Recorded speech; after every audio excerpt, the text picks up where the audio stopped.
Guarantee দিয়ে বলতে পারি সিমের এই রেসিপিটা যে একবার খাবে সে কিন্তু একবার খাওয়ার পরে বারবার এটাই খেতে চাইবে। তো নমস্কার বন্ধুরা, মনীষা রান্নাঘরে সবাইকে স্বাগত। প্রতিদিনের মতো চলে এলাম আবারও একটা রেসিপি নিয়ে। আশা করি আপনাদের বেশ ভালো লাগবে। তো বন্ধুরা চলুন রেসিপিটি শুরু করি আর দেখে নেওয়া যাক এই রেসিপির জন্য আমার কি কি উপকরণ লাগে। তো প্রথমে দেখুন এখানে আমি মেন উপকরণ যেটা সিম। তো এখানে সিম নিয়েছি আর সিমের পরিমাণ বলতে গেলে 250 গ্রাম। আর এখন আমি এই সিমটাকে কেটে নেব। আর হ্যাঁ, একটা কথা বলে দিচ্ছি, সিমটাকে কিন্তু আমি আগের থেকে বেশ ভালোভাবে ধুয়ে নিয়েছি। এবার সিমের দু সাইডটা কেটে বাদ দিয়ে সিমের যে শিরার মধ্যে যে সুতোর মতো অংশগুলো থাকে না, সেগুলো আমি কেটে বাদ দিয়ে দেবো। তবে হয়তো সব সিম থেকে বেরোবে না, যেহেতু সিমগুলো অনেকটা কচি আর নরম, তার জন্য হয়তো সব সিম থেকে এই সুতোর মতন জিনিসটা আসবে না। তো দেখুন বন্ধুরা, যেহেতু সিমগুলো অনেকটা বড়, তো তার জন্য আমি 3 টুকরো করে কেটে নিচ্ছি। আর ছোট সিম হলে সেটা আমি 2 টুকরো করে নেব। মোটামুটি সিমের কিন্তু এই রকম সাইজ করে কেটে নিতে হবে। হ্যাঁ, বেশি বড়ও করব না আর বেশি ছোটও করব না। শীতের দুপুরে কিন্তু সিমের এই রেসিপিটা থাকলে গরম গরম ধোঁয়া ওঠা ভাতের সঙ্গে জাস্ট জমে যাবে, এমনকি রুটি পরোটার সঙ্গেও বেশ ভালো লাগে। এখানে কিন্তু সবগুলো সিম আমি কেটে নিয়েছি আর সিমগুলোকে একটা বাটির মধ্যে নিয়ে নিচ্ছি। তো বন্ধুরা দেখুন মোটামুটি সিমটা কাটা হয়ে গেল। আর এখন আমি এখানে নিয়েছি একটা আলু। তো এইরকম বড় সাইজের একটা আলু নিয়েছি। তো সিমের সঙ্গে এই আলু দিয়ে রান্না করলে দারুণ লাগবে। তবে আপনারা যারা আলু পছন্দ করেন না, শুধুমাত্র সিম দিয়েও রান্নাটা করে নিতে পারেন। আর আলুগুলোকে এইভাবে লম্বা লম্বা আর সরু করে আমি কেটে নেব। সিমগুলোকে যেহেতু একটু বড় রেখেছি, তো সেই রকম দেখেই কিন্তু আমি আলুটাকেও কেটে নিচ্ছি। তো দেখুন বন্ধুরা, এইভাবে আমি সবগুলোই কেটে নিলাম। আলুগুলো কেটে নেওয়ার পরে আলুটাকে কিন্তু ধুয়ে নিতে হবে। তো বন্ধুরা দেখুন, এদিকে এই রেসিপির জন্য একটা মশলা করে নেব। তো রান্নাটা শুরু করার আগে অবশ্যই আমি মশলাটা তৈরি করে নিচ্ছি। আর দেখুন একটা মিক্সিং জার নিয়েছি, আর মিক্সিং জারের মধ্যে এখন দিয়ে দিচ্ছি ছোটো চামচের 3 চামচ পরিমাণে হলুদ সর্ষে, আর দিয়ে দিচ্ছি পোস্ত 2 চামচ পরিমাণে আমি পোস্ত দিলাম। এরপরে এখানে আমি দিয়ে দিচ্ছি দেখুন বন্ধুরা 5টা কাঁচা লঙ্কা। আমি কিন্তু কাঁচা লঙ্কার ঝালেই কিন্তু এই রেসিপিটা বানাবো। এরপরে এখানে 1 ইঞ্চি পরিমাণে আদা দিয়ে দিলাম। আর দিয়ে দিচ্ছি দেখুন খুবই অল্প পরিমাণে লবণ। যেহেতু অনেক সময় সর্ষে তিতকুটে হয়ে যায়, তার জন্য একটু লবণ দিয়ে দিলাম। এরপরে আমি দিয়ে দিচ্ছি জল, আর এর একটা মিহি পেস্ট করে নেব। তো বন্ধুরা এখানে কিন্তু মশলাটা আমার রেডি হয়ে গেছে। তো চলুন এখন আমি রেসিপিটা শুরু করি। আগের থেকে কিন্তু গ্যাসে কড়াই বসিয়ে দিয়েছি। এবার আমি দিয়ে দিলাম বেশ কিছুটা পরিমাণে সর্ষের তেল। তো সর্ষের তেলটা গরম করে একটা শুকনো লঙ্কা আমি দিয়ে দিলাম। দিয়ে দিচ্ছি 1/2 চামচ পরিমাণে 5 ফোড়ন। পুরো রান্নাটাই সর্ষের তেলেই হবে। আর এই সর্ষে পোস্তর জন্য কিন্তু সর্ষে তেলই বেশ ভালো লাগে। তো বন্ধুরা এখন আমি দিয়ে দিচ্ছি কেটে রাখা আলুটাকে ধুয়ে নিয়েছি। আর আলুটা দেওয়ার পরে এখানে বেশ ভালোভাবেই নাড়াচাড়া করে নিচ্ছি। এই রেসিপিতে একটু 5 ফোড়ন দিলে দারুণ লাগে, কিন্তু স্বাদে গন্ধে অসাধারণ লাগে সিমের এই রেসিপিটা। এখানে আলুটা আমি প্রথমে দিলাম, আর আলুটা দিয়ে এইভাবে নাড়াচাড়া করে নেব আলুটার একটা হালকা কালার চলে আসা অবধি। তো বন্ধুরা এখানে কিন্তু এখন আমি কোনো রকমে লবণ হলুদ দিচ্ছি না। তো দেখুন এইভাবে নাড়াচাড়া করে নিয়ে ঢাকনা দিয়ে আমি 1 মিনিটের মতো রান্না করে নেব। এতে করে কিন্তু বন্ধুরা আলুটার কালারটাও চেঞ্জ হবে আর অনেকটা নরমও হয়ে যায়। তো দেখেই বুঝতে পারছেন আলুর কালার কিন্তু চেঞ্জ হয়ে গেছে। আলুর গায়ে এই রকম একটা কালার চলে এসছে। তো বন্ধুরা দেখুন এখন আমি ঢাকনাটা খুলে এখন বেশ ভালোভাবেই নাড়াচাড়া করে নিচ্ছি। আর এরপরে দিয়ে দিলাম শিম। তো শিমটাকেও আমি আলুর সঙ্গে নাড়াচাড়া করে ভেজে নেব।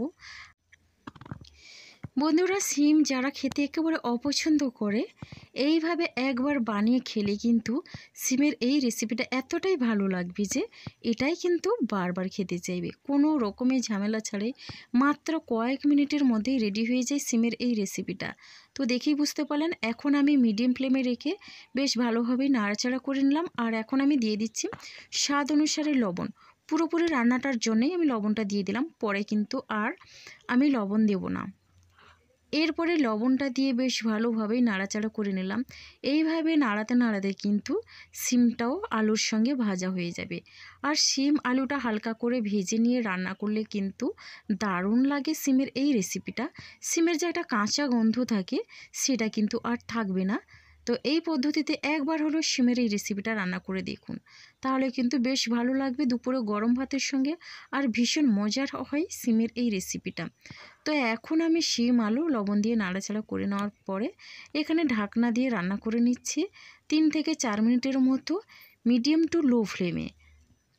তো দেখেই বুঝতে পারছেন শিম আলু কিন্তু আগের তুলনায় অনেকটা ভাজা হয়ে গেছে। এইভাবে ঢাকনা চাপা দিয়ে রান্না করে নিতে হবে। যেহেতু এই রান্নাতে আমি বেশি জলের ব্যবহার করব না, অল্প মাত্র জল দিয়ে কিন্তু রান্নাটা হবে, তার জন্য এইভাবে ঢাকনা চাপা দিয়ে রান্না করে নিতে হবে। এখানে আলুটা কিন্তু একেবারে সেদ্ধ হয়ে গেছে 70%-এর মতো। তো দেখুন এখন আমি বেশ ভালোভাবে নাড়াচাড়া করে নেওয়ার পরে দিয়ে দিচ্ছি একটা মিডিয়াম সাইজের টমেটো। আর টমেটোটাকে এইভাবে লম্বা ফালি করে আমি কেটে নিয়েছি। আর টমেটো দিয়ে একটু নাড়াচাড়া করে নিচ্ছি। আমি কিন্তু আগের থেকে টমেটো দিইনি, তো আগের থেকে টমেটো দিলে কিন্তু আলু শিমটা ঠিকভাবে ভাজা হতো না। তো এরপরে এখানে দিয়ে দিচ্ছি হলুদের গুঁড়ো, প্রয়োজন মতো হলুদের গুঁড়ো দিয়ে দিলাম। আর হলুদের গুঁড়ো দিয়েও একই রকমভাবে নাড়াচাড়া করে নিচ্ছি। আর হ্যাঁ, আমি কিন্তু এখানে টমেটো আগের থেকে তেলের মধ্যে দিইনি, আমি কিন্তু আলু শিমটা কিছুক্ষণ ভাজা হয়ে যাওয়ার পরে দিচ্ছি। এই কারণে টমেটো আগে দিলে কিন্তু গলে যেত আর আলু শিমটা ঠিকঠাক করে ভাজা হতো না। এরপরে আমি এখানে দিয়ে দিচ্ছি, দেখুন আগের থেকে যে মশলাটা করে রেখেছিলাম ওই মশলাটা দিয়ে দিলাম।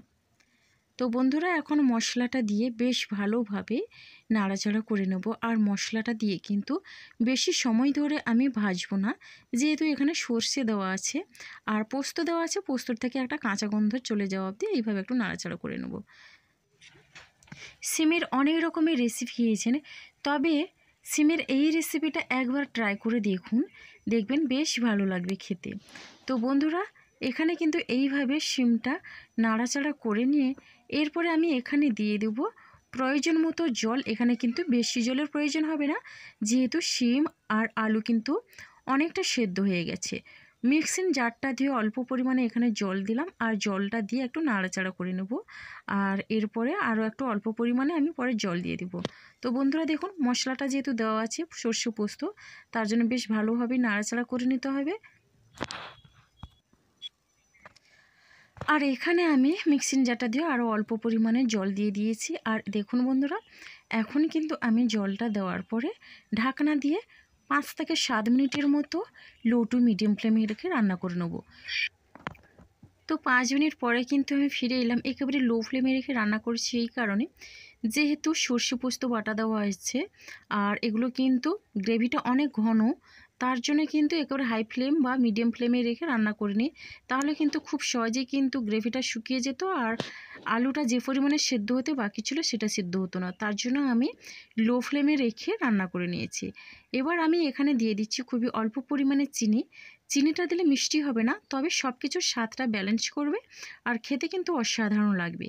আর এখন দেখুন বন্ধুরা এখানে দিয়ে দিচ্ছে নামানোর আগে 1 চামচের মতো সর্ষের তেল। যে কোনো সর্ষে পোস্ত রেসিপিতে একটু কাঁচা সর্ষের তেল দিলে কিন্তু দারুণ লাগে। রেসিপিটা কিন্তু আমার রেডি হয়েছে।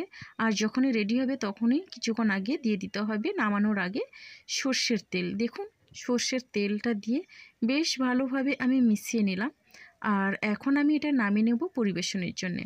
আর কতটা লোভনীয় হয়েছে বন্ধুরা দেখেই বুঝতেও পারছেন। দুপুরে গরম ভাতের সঙ্গে এইরকম সিমের রেসিপিটা থাকলে সবাই কিন্তু আঙুল চাটতে বাধ্য, সবাই কিন্তু এই একটা রেসিপি দিয়ে সব ভাত খেয়ে নিতে পারবে।